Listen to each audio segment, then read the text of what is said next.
Video ਤੁਸੀਂ ਦੇਖ ਰਹੇ ਹੋ ਪੰਜਾਬੀ ਪ੍ਰਚਾਰ ਟੀਵੀ ਤੇ ਮੈਂ ਆ ਤੁਹਾਡਾ ਪ੍ਰਾਹੁਣਚਾਰ ਮੀਆਂ ਆਸਫ ਅਲੀ। ਇਸ ਟਾਈਮ ਮੈਂ ਮੌਜੂਦ ਹਾਂ ਲਾਹੌਰ ਸ਼ਾਹੀ ਕਿਲੇ ਦੇ ਵਿੱਚ। ਲਾਹੌਰ ਸ਼ਾਹੀ ਕਿਲਾ ਜਾਇਬਾਦ ਦੀ ਐਸੀ ਦੁਨੀਆ ਕਿ ਜਿੱਥੇ ਹਰ ਰੋਜ਼ ਹਰ ਕੁਛ ਅਰਸੇ ਬਾਅਦ ਕੋਈ ਨਾ ਕੋਈ ਨਵੀਂ ਸ਼ਾਇਦ ਦਰਿਆਫਤ ਹੁੰਦੀ ਰਹਿੰਦੀ ਹੈ। ਤੇ ਇਸ ਟਾਈਮ ਕੀ ਦਰਿਆਫਤ ਹੋਇਆ ਆਓ ਤੁਹਾਨੂੰ ਮੈਂ ਦਿਖਾਲਦਾ। ਇਹ ਥਾਂ ਹੈ ਦੀਵਾਨੇ ਆਮ, ਜਿੱਥੇ ਉੱਤੇ ਝਰੋਕਾ ਵੀ ਬਣਿਆ ਹੋਇਆ ਤੇ ਰੰਗ ਵੀ ਹੋਇਆ ਹੋਇਆ ਤੇ ਹਾਲੇ ਤੱਕ ਉਹ ਠੀਕ ਠਾਕ ਖੜਾ। ਅੱਛਾ, ਇਸ ਤੋਂ ਲੰਘ ਕੇ ਅੱਗੇ ਆਈ ਆ ਵੱਡੀ ਮਿਹਰਾਬ ਆ, ਫਿਰ ਅੱਗੇ ਆ ਜਾਂਦਾ ਹੈ ਦੂਜਾ ਕਮਰਾ। ਯਾਨੀ ਇਹ ਵੀ ਇੱਕ ਕਮਰਾ ਵਾ ਇੱਥੇ। ਇਹ ਦੇਖੋ ਤੁਸੀਂ, ਇਹਦੇ ਵਿੱਚ ਵੀ ਉੱਦਾਂ ਹੀ ਬਿਲਕੁਲ ਬਣਿਆ ਹੋਇਆ ਵਾ। ਬਿਲਡਿੰਗ ਜਿਹੜੀ ਆ ਸਾਰੀ ਕੰਧਾਂ ਦੇ ਵਿੱਚ ਉਹ ਬਣੇ ਹੋਏ ਆ ਮਿਹਰਾਬ, ਛੋਟੇ ਛੋਟੇ ਤਾਕਚੇ ਬਣੇ ਹੋਏ ਆ, ਅਲਮਾਰੀਆਂ ਜੀਆਂ ਬਣੀਆਂ ਹੋਈਆਂ। ਤੇ ਇਹਦੀ ਛੱਤ ਵੀ ਉੱਦਾਂ ਹੀ ਆ ਜਿੱਦਾਂ ਪਹਿਲੀ ਛੱਤ ਆ, ਕਿਉਂਕਿ ਇਹਦੇ ਉੱਤੇ ਵੀ ਬਿਲਡਿੰਗ ਆ ਔਰ ਵੱਡੀ ਬਿਲਡਿੰਗ ਆ।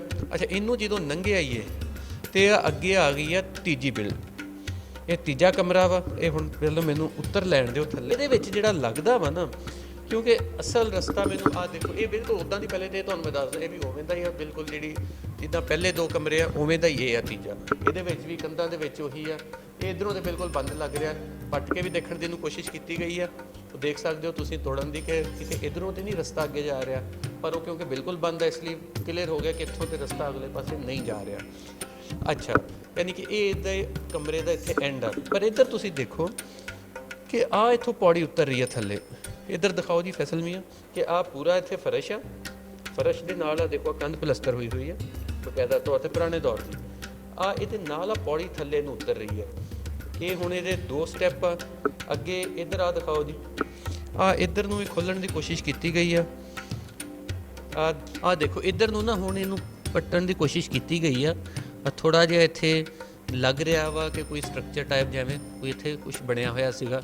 ਅਗਰ ਇਹਨੂੰ ਖੋਲ੍ਹਿਆ ਜਾਏਗਾ ਤੇ ਅੱਗੇ ਮਜ਼ੀਦ ਪਤਾ ਲੱਗੇਗਾ। ਇਹ ਇੱਧਰਲਾ ਪਾਸਾ ਤੇ ਇੱਧਰ ਹੁਣ ਤੁਹਾਨੂੰ ਇਹ ਹੈ ਇਹਦੀ ਦੂਜੀ ਸਾਈਡ। ਆਹ ਤੁਸੀਂ ਦੇਖੋ ਫਰਸ਼ ਸਾਰਾ ਨਾ ਪੱਟਿਆ ਜਾ ਰਿਹਾ ਤਾਂ ਕਿ ਇੱਥੋਂ ਪਤਾ ਲੱਗ ਸਕੇ ਕਿ ਕਿੱਧਰ ਨੂੰ ਲਿੰਕ ਸੀ, ਕਿਉਂਕਿ ਜਿੰਨੇ ਵੀ ਇੱਥੇ ਥੱਲੇ ਬਣੇ ਹੋਏ ਆ ਤਹਿਖਾਨੇ ਉਹ ਕਿਸੇ ਨਾ ਕਿਸੇ ਪਾਸੇ ਇੱਕ ਦੂਜੇ ਦੇ ਨਾਲ ਜਾ ਕੇ ਮਿਲ ਜਾਂਦੇ ਆ। ਅੱਛਾ, ਇਹਨੂੰ ਇੱਥੋਂ ਇਹਦੀ ਖੁਦਾਈ ਕੀਤੀ ਜਾ ਰਹੀ ਹੈ ਤਾਂ ਕਿ ਇੱਥੋਂ ਦੇਖਿਆ ਜਾਵੇ ਕਿ ਕਿਹੜੇ ਪਾਸੇ ਨੂੰ ਕੋਈ ਰਸਤਾ ਹੈ ਆ, ਇਹ ਕਿੱਧਰ ਨੂੰ ਜਾ ਕੇ, ਕਿਉਂਕਿ ਇਹਦੀ ਹੁਣ ਪ੍ਰੋਪਰ ਜਿਹੜੀ ਆ ਸਾਰੀ ਡਾਕੂਮੈਂਟੇਸ਼ਨ ਵੀ ਕੀਤੀ ਜਾ ਰਹੀ ਆ, ਕਾਗਜ਼ੀ ਕਾਰਵਾਈ ਵੀ ਕੀਤੀ ਜਾ ਰਹੀ ਹੈ ਤਾਂ ਕਿ ਪਤਾ ਲੱਗ ਸਕੇ ਕਿ ਇਹ ਜਿਹੜਾ ਸੀਗਾ ਇਹ ਰਸਤੇ ਕਿੱਧਰ ਨੂੰ ਜਾ ਰਿਹਾ ਹੈ, ਕਿੱਦਾਂ ਇੱਕ ਦੂਜੇ ਦੇ ਨਾਲ ਲਿੰਕ ਆ। ਇਹ ਹੁਣ ਗਾਂ ਕਿੱਧਰ ਨੂੰ ਜਾਂਦਾ ਕਿੱਧਰ ਨੂੰ ਨਹੀਂ, ਇਹ ਤਾਂ ਹੈਗੀ ਬਾਤ ਦੀ ਗੱਲ। ਪਰ ਇੱਕ ਜਿਹੜੀ ਚੀਜ਼ ਸਾਹਮਣੇ ਆ ਰਹੀ ਆ ਕਿ ਮੁਗਲ ਦੌਰ ਦੇ ਸ਼ਾਹੀ ਕਿਲੇ ਦੇ ਬਾਰੇ 'ਚ ਬਹੁਤ ਸਾਰੀਆਂ ਗੱਲਾਂ, ਬਹੁਤ ਸਾਰੇ ਅਫਵਾਹਾਂ ਵੀ ਆ ਨਾ, ਜਿੱਦਾਂ ਜਦੋਂ ਜਾਈਦਾ ਤਾਂ ਲੋਕੀ ਗੱਲਾਂ ਕਰਦੇ ਜੀ ਇੱਥੋਂ ਇੱਕ ਸੁਰੰਗ ਸੀ ਜਿਹੜੀ ਪਤਾ ਨਹੀਂ ਦਿੱਲੀ ਤੱਕ ਜਾਂਦੀ ਸੀ। ਅਗਰ ਏਡੀ ਵੱਡੀ ਹੋ ਨਹੀਂ ਸਕਦੀ, ਨਾ ਹੀ ਇਹ ਮੁਮਕਿਨਾਤ 'ਚ ਆ, ਪਰ ਇਹਦੇ ਅੰਦਰ ਕਾਫੀ ਕੁਛ ਹੈਗਾ।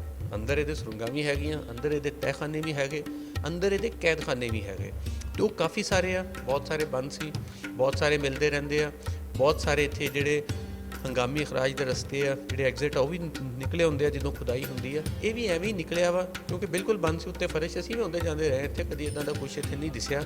ਪਰ ਉਹ ਜਦੋਂ ਫਰਸ਼ ਦੀ ਮੁਰੰਮਤ ਹੋਈ ਖੋਲ੍ਹਿਆ ਗਿਆ, ਅੱਗੋਂ ਪੌੜੀਆਂ ਤੋਂ ਅੱਗੇ ਆਏ ਤੇ ਪਤਾ ਲੱਗਿਆ ਕਿ ਇਹ ਸਾਰਾ ਕੁਝ ਬਣਿਆ। ਹੁਣ ਬਹਰਹਾਲ ਇਹਦੀ ਮਜ਼ੀਦ ਡਾਕੂਮੈਂਟੇਸ਼ਨ ਪ੍ਰੋਪਰ ਹੋ ਰਹੀ ਆ, ਫਿਰ ਮਜ਼ੀਦ ਪਤਾ ਲੱਗੇਗਾ ਕਿ ਇਹਦਾ ਅੱਗੇ ਕਿੱਧਰ ਨੂੰ ਜਾ ਰਿਹਾ। ਜਿੰਨਾ ਕੁਛ ਇੱਥੋਂ ਬਰਾਮਦ ਹੋਇਆ ਉਹ ਤੁਹਾਨੂੰ ਦਿਖਾਲਤਾ। ਅਗਰ ਇਹ ਕੁਛ ਹੋਰ ਨਹੀਂ ਵੀ ਨਿਕਲਦਾ, ਇਹਦਾ ਰਸਤਾ ਕਿਸੇ ਹੋਰ ਪਾਸੇ ਨਹੀਂ ਵੀ ਲੱਭਦਾ ਜਾਂਦਾ, ਤੇ ਇਹ ਵੀ ਇੱਕ ਬੜੀ ਵੱਡੀ ਦਰਿਆਫਤ ਹੈ ਕਿ ਦੀਵਾਨੇ ਆਮ ਦੇ ਬਿਲਕੁਲ ਥੱਲੇ ਇੱਕ ਤਹਿਖਾਨਾ ਸੀ ਜਿਹਦਾ ਪਤਾ ਹੀ ਕਿਸੇ ਨੂੰ ਕੋਈ ਨਹੀਂ ਸੀ, ਕੋਈ ਆਉਂਦਾ ਹੀ ਨਹੀਂ ਸੀ। ਬਹਰਹਾਲ ਹੁਣ ਇਹਨੂੰ ਵਾਲ ਸਿਟੀ ਅਥਾਰਟੀ ਵਾਲੇ ਨੇ ਖੋਲ੍ਹਿਆ ਵਾ, ਇਹਦੇ ਉੱਤੇ ਕੰਮ ਵੀ ਹੋ ਰਿਹਾ ਵਾ, ਇਹਦੀ ਬਹਾਲੀ ਵੀ ਕੀਤੀ ਜਾ ਰਹੀ ਹੈ ਤਾਂ ਕਿ ਇਹਨੂੰ ਸਿਆਹਾਂ ਲਈ ਖੋਲ੍ਹਿਆ ਜਾ ਸਕੇ, ਜਿਹੜੇ ਸੈਰ ਕਰਨ ਆਉਂਦੇ ਲੋਕ ਉਹ ਦੇਖ ਸਕਣ। ਬਹਰਹਾਲ ਲਾਹੌਰ ਸ਼ਾਹੀ ਕਿਲੇ ਦੀ ਨਵੀਆਂ ਦਰਿਆਫਤਾਂ ਹੁੰਦੀਆਂ ਰਹਿੰਦੀਆਂ ਵਾ, ਔਰ ਹੁਣ ਅਗਾਂਹ ਕਿਹੜੀ ਦਰਿਆਫਤ ਹੋਣੀ ਆ ਉਹ ਵੀ ਲੈ ਕੇ ਆਵਾਂਗੇ। ਤੇ ਬਹਰਹਾਲ ਇਹ ਇੱਕ ਵੱਡੀ ਦਰਿਆਫਤ ਸੀ।